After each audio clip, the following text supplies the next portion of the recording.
I'm Nick Mancuso. In this episode of Mysterious Forces Beyond, Mind and Medicine. To try to separate mind from body has been a serious mistake. I have prayed for patients myself. They're not miracles. That's the point.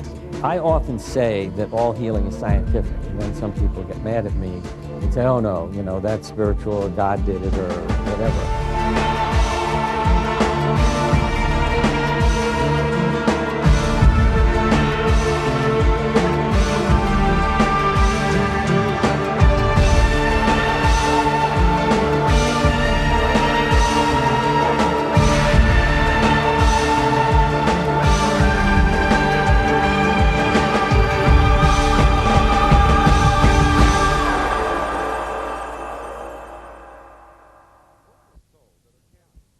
A woman is told that her cancer cannot be cured, that she is dying.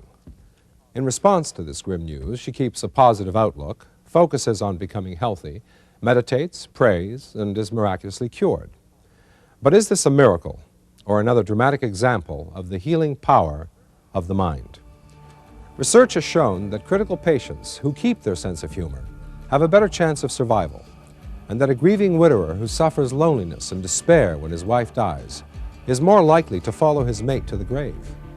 But what does this tell us about the connection between our minds and our health, between mind and medicine? Do all of us possess untapped mental powers that can be used to improve health and cure disease? In many Eastern and primitive cultures, the mind's power to heal is an accepted fact. In the West, however, skepticism remains. Mainstream medicine, despite the rhetoric, pays relatively little attention to mind-body interactions. It became apparent that her tumor was spontaneously remitting. If he had said this to me 20 years ago, said you're going to die, I would have been very obedient and I would have died. There's a lot of group therapy in heaven for those people who used to get up early to jog and ate vegetables and meditated and went to workshops and died anyway. And they all would have slept late and had a steak if they knew that was going to happen. Eastern and tribal societies have long recognized the healing power of the mind. Recently, some members of the Western medical establishment have begun to acknowledge that the mind may have certain healing powers, which can be summoned through meditation, visualization, and prayer. 15 years ago, I wrote letters trying to just explore the mind and body, and I never even got answers from the American Cancer Society, from NIH. I mean, they didn't even write back. Dr. Bernie Siegel is a pioneer in the field of holistic medical therapy and author of a series of highly respected books on the mind-body connection. I mean, nobody even answered my letter when I said, I've got a group of people together, I'm seeing things that I'd like to explore. I'm a surgeon, I'm busy, it's hard for me to do research. I think we ought to really, nobody was interested. There's more to recovery from an illness than simply taking a medication or a prescription. Dr. Lester Zackler chairs the psychiatry section at St. Joseph's Medical Center in Burbank. We found that individuals with serious illnesses, terminal illnesses, can show significant improvement in the quality of their life and longevity by participating in group therapy and other forms of psychological support. Several Los Angeles area hospitals refer patients with serious conditions to the wellness community, where they can practice meditation and visualization therapy. Cancer patients really tell us that hopelessness and helplessness and unwanted aloneness are the major issues that they experience when they're first diagnosed with cancer. And your immune Those system emotions has a are chance addressed immediately as they come to the community. They're fighting the same fight. A few months after I was diagnosed, I had a virtually complete breakdown in my support system, and I was in need of an instant family. And I walked in this place, and for me, I found it here. I felt very relieved when I came here and realized that there was a lot of humor, some real gallows humor, and that's very healing. A good mental attitude is very important because there is a direct relationship between the way a person thinks and feels and behaves and the way the body responds to treatment. Good feelings create good chemistry in the body. So everyone in a comfortable position, send the word of kindness and calm to the top of your head. I particularly wanted to get involved with visualization because I think that visualization, meditation, any of those practices help calm you down. We use it to reduce pain, reduce stress. I've used it to stimulate my white blood cell count during chemo. It's anecdotal, but it seems like when I use it, the lab reports come back with a higher white blood cell count. I've used it on a number of occasions for pain. In the worst of cases, I can get a 50% reduction in pain levels. In the best cases, I've had like 90% reduction in pain levels. And this is without any type of drugs. Dr. Victor Herbert of the Bronx VA Medical Center describes a wartime experiment. Suggestion is so powerful that back in World War II, Harvard's Professor Beecher filled half the morphine syringes with saline, but didn't tell the corpsmen or the troops. So we had guys who had arms or legs blown off, and instead of giving them morphine, half the time they were getting saline. They got 80% as much relief as those who got morphine. That's how powerful suggestion is. Our mind, our thoughts, our emotions get translated within the brain and affects deeper structures that have effect on our biological functioning. This is mediated through a structure called the hypothalamus. Research over the last 15 years has discovered that emotional factors, as mediated through the hypothalamus, affect the immune system. This link helps explain why people who become bereaved over the death of a spouse often become ill themselves. And it is this mind-body connection that is becoming the source of a great deal of exploration within medicine and psychiatry. There are people out there screaming quack and charlatan as soon as you say anything that's different. But I think things like acupuncture, herbal medicine, the different kinds of energy and massage and touch, that these are things that we're beginning to explore and experience. Why? Because people have a positive experience and there's a pressure created by those people. Throughout history and around the world, mankind has believed in the power of prayer to heal our body. Western science would dismiss these beliefs as simply vestiges of ancient and universal superstitions. But despite the skepticism of science, belief in the healing power of prayer remains strong. At a farmer's market near Philadelphia, 64-year-old Rose Resnack greets her beloved grandson. Rose considers it a miracle that she's alive. Just a few months earlier, her doctor discovered and removed a tumor the size of a football from her abdomen. The tumor was cancerous. After Dr. Shapiro left, that's when I had my little dealing with the Lord. The doctor said I'm going to die. And my reasons that I don't want to die is I just began to live. I just had my grandson. I've just begun to travel. And I said, those are my reasons. And for the rest of my stay in the hospital, I was not concerned at all. Rose Resnack is a believer in the healing power of prayer. Father God, we pause in this moment to give you thanks and praise for your faithfulness.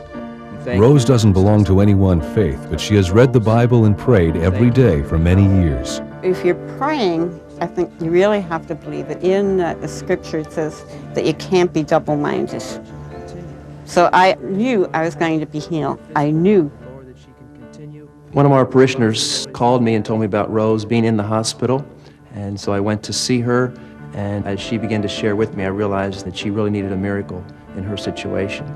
Okay, I want you to take some deep breaths in and out through your mouth. Dr. Donald Shapiro has treated cancer for 20 years. What was so amazing to me is that as an oncologist, I knew what the very poor outlook for most people with this tumor is.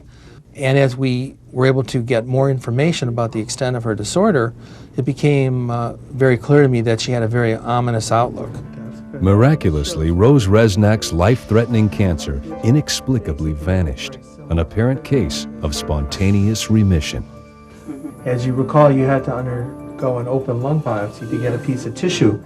Now, what's happened is we've seen your chest x-ray and also your CAT scans that have shown this before gradually disappear, so that now your lung looks completely normal like this. There seems to be no trace of the tumors that were in your lungs before. I've been practicing oncology for possibly 17 years, and I have never had a patient who's had a spontaneous remission of any type of malignancy or cancer. So it's very rare, and I think you certainly could regard it as a miracle. Now, miracle is a bad term. Miracles is a tabloid term. Dr. Michael Goldstein is the recipient of an NIH grant to further his study of alternative medical therapies. So to consider these things as miracles places them almost by definition out of the realm of understanding. I don't know why Mrs. Resnick is better. I would like to find out, but it doesn't matter. She's better, and we're very happy for her, and we hope it continues. Rose credits prayer with her recovery. But what is the power of prayer? Some people have found that when they can do this consistently, it helps them in terms of how they feel, in terms of what they are able to do. It gives them control over their condition. Other people have claimed that it actually can be used to fight the pathology itself within the body, and that's a much more controversial claim. Like many doctors, Larry Dossi once found it hard to believe in the power of prayer. Two things changed his mind: the growing number of patients who said they were healed by prayer, and mounting scientific evidence. I'm a science junkie, and I'm interested in what you can take into the laboratory, the hospital, or the clinic and prove by putting it to the test. And when you take prayer into the laboratory and you use it in an empathic, compassionate, loving way to make something healthier, you can show in study after study after study that it does exactly that. One landmark scientific study on the power of prayer was done by Dr. Beverly Rubik of Temple University. That humans have an extraordinary capability to enter into altered states of consciousness in prayer and affect physical reality, that we are much more powerful beings than we had thought. Dr. Beverly Rubik is the director of the Center for Frontier Sciences at Philadelphia's Temple University, devoted to challenging mainstream scientific thinking. Dr. Rubik chose to work with a well-known American faith healer, Olga Worrell. To guard against patient bias, the two chose bacteria as the object of prayer. I added an antibiotic to these cultures, which would inhibit growth. And I had two groups, a control group, which the healer did not touch or try to influence, and an experimental group, which she tried to intervene for through prayer and laying her hands near but not touching the bacteria. And we found in the cultures where the healer tried to influence them through prayer, the bacteria were able to overcome the antibiotic, and they continued to grow.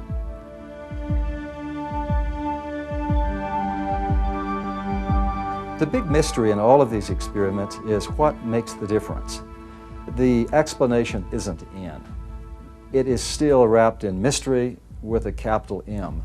There are a couple of explanations. One is that when someone enters into a healing state, as Olga was, she was apparently in a trance, deep in prayer, that something might change about her body associated with this shift in consciousness, that the very low-level electromagnetic fields that emanate from our nervous system, for example, and heart could change, and that the fields emanating from hands then placed near test tubes could, in fact, help heal the bacteria. I think it's pointless to say whether it's electromagnetic, hormonal, I mean, I don't know.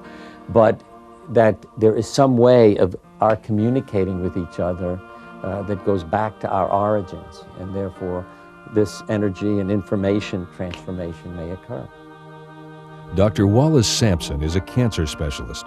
In more than 20 years of practicing medicine, he's never seen any conclusive evidence that prayer has the power to heal.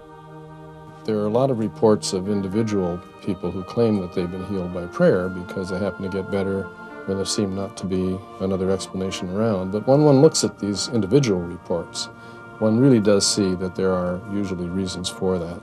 And so far, the track record for faith healing and any kind of non-medical healing is very poor. There are a lot of doctors and scientists at this point who would throw up their hands and say, that shows that this stuff is really out of bounds for science. Not true. I will challenge skeptics and cynics to really look at this data, visit the laboratories, and let this information engage them and come away unmoved. People who had heart attacks at San Francisco General Hospital were prayed for. Control group is not prayed for, group is prayed for. The ones prayed for have fewer complications. Now that was put in a medical journal, and several letters to the editor said, why are you putting in this unscientific material? But it's totally scientific, double-blind study. When people pray, it has a meditative effect. And we know that that is a very helpful effect in terms of enhancing the immune system and of doing good things to the body, reducing blood pressure, a number of other physiological effects. People often pray in churches, synagogues, mosques, group environments. We know that the social support can be very beneficial. Bobby Jo Shannon is praying for a miracle. Not long ago, her doctor delivered the grim news that she had lung cancer. I was just devastated. I couldn't believe that that happened to me. It happens to everybody else, but not me. Bobby Jo's doctors recommended chemotherapy followed by radiation and warned her that even with treatment, her chances of living 5 years were less than 10%. Bobby Jo said no to traditional therapy, consulted a homeopathic doctor, went on a strict vegetarian diet, and put her faith in the healing power of prayer. And people are very frightened when they get diseases that are very serious, and quite often they do reject standard treatments that could help them a great deal. We should use wisely the various therapies available to us when they're working, of course. If we're told we can do nothing further for you, then of course we always have prayer. Emotionally and mentally, spiritually, I'm all around just much happier and much better. I just know that I've picked the right path for me. For skeptics and believers, the debate about the healing power of prayer continues unresolved. But for Bobby Jo Shannon and others like her, the debate is far from academic. It's a matter of life and death. For more than 200 years, believers like Bobby Jo have come to pray at El Santuario de Chamayo, where the faithful claim that hundreds of healing miracles have happened. Do I feel a miracle can occur at Chamayo? For me, I've already had so many miracles occur since I've got this diagnosis. Something very definitely is going on there, and it is miraculous. Sunday Mass at Chamayo, and Bobby Jo Shannon is a little nervous. She's not Roman Catholic and knows this congregation of strangers is about to say her name out loud in prayer. We pray a special wedding prayer for Bobby Jo Shannon. There is a sick lady. She wanted to stay with Mass here, praying for health. When we were in the Mass and I heard the priest naming me specifically, it just kind of made me have chills all over because I really believe something very special happens there. I think there has to be a separation between science and spirituality because by definition, spirituality and religion are the areas that are not explained well by science. There is no hard information that science can get out of it. It almost by definition is separate.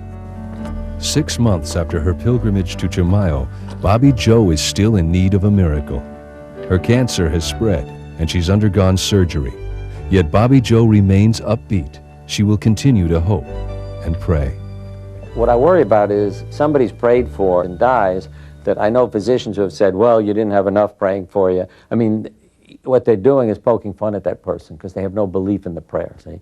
If you had 2,000 people praying, you should have had 4. I believe that there is something in prayer that literally, not only if I pray for myself, the peace it may bring me, but if I pray for you, that I'm affecting you.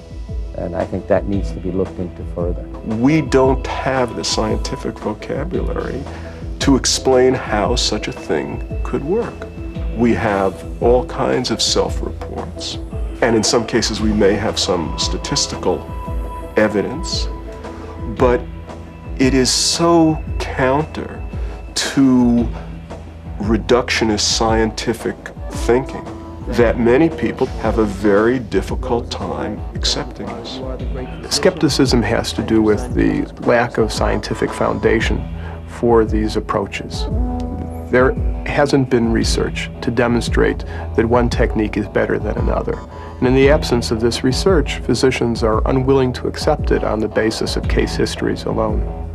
People embrace fraudulent alternatives because the promoters of fraudulent alternatives promise magic. There are some scientists who are afraid to be open-minded. Not so much quantum physicists or astronomers, because they're in a tough spot. They can't explain everything. But get a doctor, you see, or an engineer, and they say, I know everything, and don't introduce me to spirit because I can't measure that or explain it. And I think that's where we run into trouble. So to me, science and spirit can come together, though we may never explain all of what spirit does, and it may remain a mystery, and I'm not unhappy with mysteries. The relationship between the mind and Western medicine remains tentative at best. Yet, as scientists continue to reveal the complex functions of the human brain, the healing mysteries of the mind-body connection may finally be explained, and medical miracles may become commonplace. Next time, journey with us to the borders of the known and the unknown on Mysterious Forces Beyond.